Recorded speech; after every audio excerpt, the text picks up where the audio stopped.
नमस्कार, आप देख रहे हैं मेरिट न्यूज़ 24 लाइव और मैं आपके साथ प्रीति ठाकुर। मुजफ्फरनगर भैंसी में एक किसान ने अपनी 1 एकड़ जमीन अनाज की फसल को रोटरी चलाकर नष्ट किया। टिकैत के आह्वान पर किसान ने यह सब किया। मुजफ्फरनगर भारतीय किसान यूनियन के राष्ट्रीय प्रवक्ता चौधरी राकेश टिकैत के आह्वान पर भाकियू नेता राजू अहलवात के गांव भैंसी में एक किसान ने अपनी 1 एकड़ जमीन में खड़ी अनाज की फसल को रोटरी चलाकर नष्ट कर दिया है। केंद्र सरकार द्वारा 3 कृषि बिल लाए गए हैं। कृषि बिल के विरोध में लगभग 3 माह से भारतीय किसान यूनियन के राष्ट्रीय प्रवक्ता चौधरी राकेश टिकैत अन्नदाताओं के साथ गाजीपुर बॉर्डर पर आंदोलन कर रहे हैं। चौधरी राकेश टिकैत के आह्वान पर किया गया किसान अपनी खड़ी फसल को आग लगाकर धरने पर पहुंचे।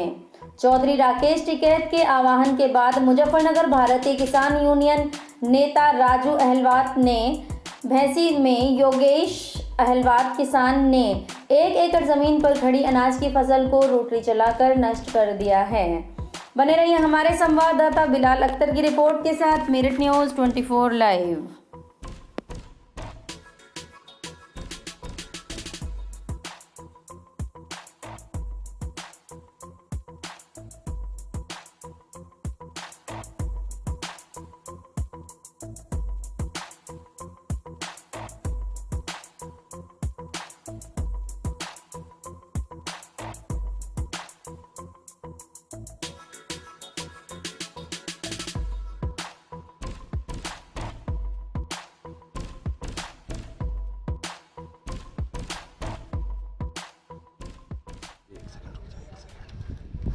और यार तू इधर आ। क्या नाम है आपका? गुड्डू चौधरी। गुड्डू जी, आज आपने अपनी गेहूं की फसल बर्बाद की है, क्या वजह रही? देखो, हमारा 3 महीने से जो गाजीपुर बॉर्डर पे धरना चला हुआ है, तो सरकार हमें खालिस्तानी, पाकिस्तानी, आतंकवादी बता रही है कि हम पाकिस्तानी आतंकवादी थोड़े हैं।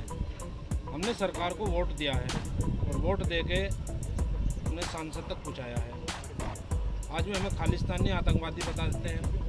फसल का हमारी दाम नहीं दे रहे हैं। जब हमें हमारी फसल का दाम नहीं मिल रहा है, हमने उस नाकाज में गेहूँ की फसल जोत। लगभग कितने बीघे? 10 बीघे की। आगे क्या निर्णय रहेगा? आगे ये निर्णय रहेगा, हम अपनी फसल जोत दिए, अब हम बॉर्डर पे, गाजीपुर बॉर्डर पे धरने के लिए जाएंगे। अलावा जी, गाँव भैंसी में आज एक किसान ने अपने खेत पे फसल को नष्ट किया कि क्या मकसद, क्या डिमांड किसान की चलती है? किसान कहीं देखने को सरकार के किसानों के बीच में कब तक ऐसे चलेगा? देखिए, ये तो सरकार के हाथ में है, कब तक चलेगा ये? भाई सरकार आज चाहे तो आज किसान की मांग मान ले, किसान अपना उठ के धरने पे से कर पाएगा। देखो, आज जो फसल पर किसान ने, योगेंद्र अहलावत ने, जो फसल लगभग 9 बीघे गेहूँ है, आप देख रहे हो, तैयार फसल थी, उस पर रोटावेटर चलाया है। केवल किसान, सरकार को ये बताया गया है राकेश टिकैत जी के आह्वान पे, राकेश टिकैत जी ने ये कहा था कि भाई किसान को एक फसल अपने कुर्बान करनी पड़ेगी। कुर्बान इसलिए करनी पड़ेगी क्योंकि किसानों की संख्या वहाँ पे कुछ घट गई थी, वे खेत पर आ गए थे। तो सरकार ने एक ये पैमा लगा कि धरना दम तोड़ चुका। अब किसान एक जगह रहता है, धरने पे या अपने खेत पे।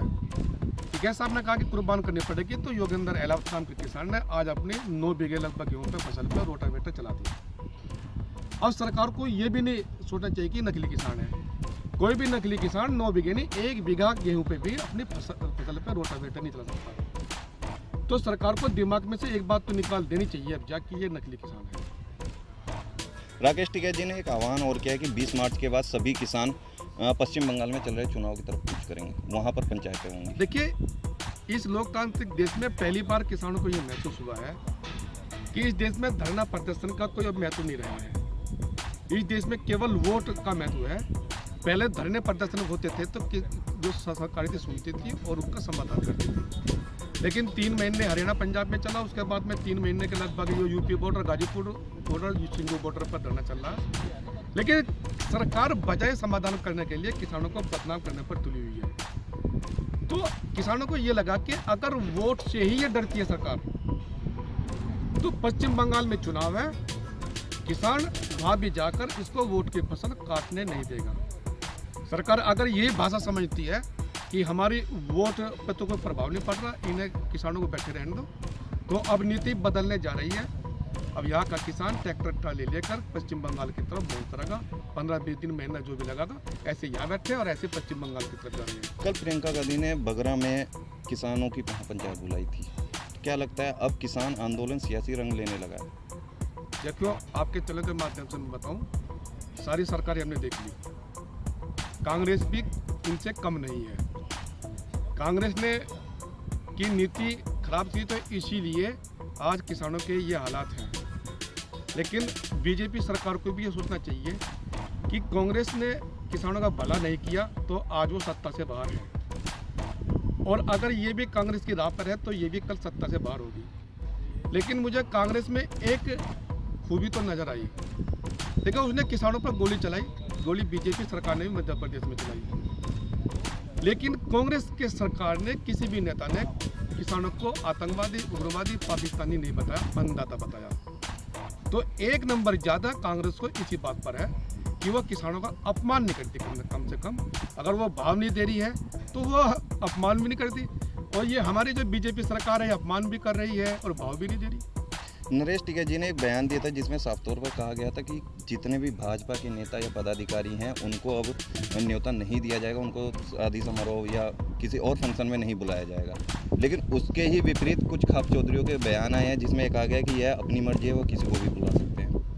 देखिए, लोकतंत्र है, समाज है, कोई अपनी बात रख सकता है, कोई कुछ भी कर सकता है। लेकिन नरेश टिकैत जी ने वो जो यहाँ पे कम से कम इस जिले में जो माहौल है उसको भाप कर गया था, ये कहा था कम से कम कुछ दिनों के लिए जो भाजपा के नेता गाँव में न जाए, कोई इनके साथ में किसान हरकत कर देगा, और वो कहीं ना कहीं आरोप टिकैत बंधुओं पर लगा के इन लोगों ने करवा दिया। विधेयक केवल अपना बचाव करने के लिए उन लोगों ने यह बात कही।